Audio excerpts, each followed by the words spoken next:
মহাপ্রভু চরণ পেলেন। আর যারা এই হরিনামে ডুবলো না, হরিনাম নিল না, তারা আমার মহাপ্রভু চরণ পেল না।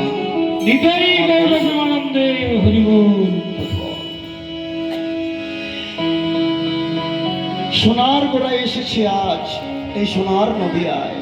যদি মহাপ্রভু না আসতেন, যদি গৌর সুন্দর কলিকালে না আসতেন, আমরা জানতে পারতাম না, আমরা বুঝতে পারতাম না আমাদের মুক্তির উপায়টা কি,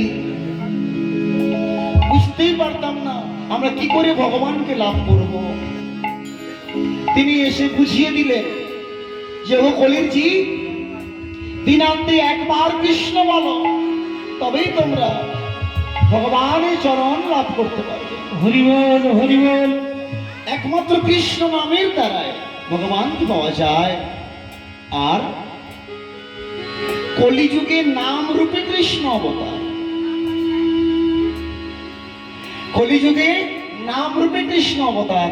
ভগবান কলিকালে নাম রূপে এলেন কৃষ্ণ, নামের মধ্যে কৃষ্ণ, যেই নাম সেই কৃষ্ণ, নামের মধ্যে কৃষ্ণ।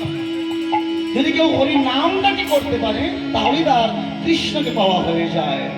নামের মধ্যে কৃষ্ণ, যেই নাম সেই কৃষ্ণ, ভজ নিষ্ঠা করি।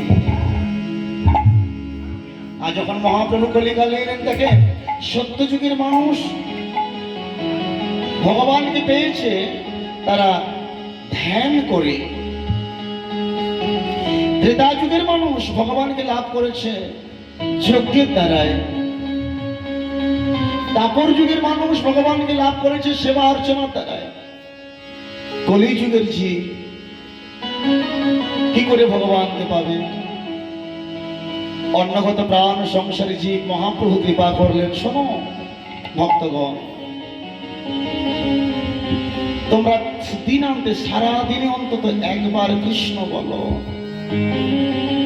একবার কৃষ্ণ বললে জীবের যত পাপ দূরীভূত হয়, জীবের সাধ্য নয় তত পাপ করে, পাপ দূরীভূত হয়ে যায় একবার কৃষ্ণ নামে। সেই কৃষ্ণ নামটা বলতে হবে কেমন করে?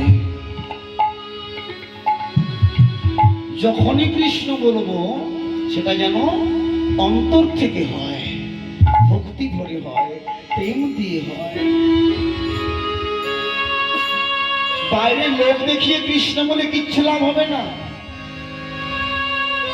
যখনই বলবে অন্তর থেকে বলো, তাহলেই কাজ হয়ে যাবে। কলিকালে যুগ ধর্ম নামের প্রচার, সর্ব যজ্ঞ হইতে কৃষ্ণ নাম যজ্ঞ সার। কলিকালে যত যজ্ঞ আছে, কৃষ্ণ নাম যজ্ঞ হলো শ্রেষ্ঠ যজ্ঞ। হরিবল হরিবল।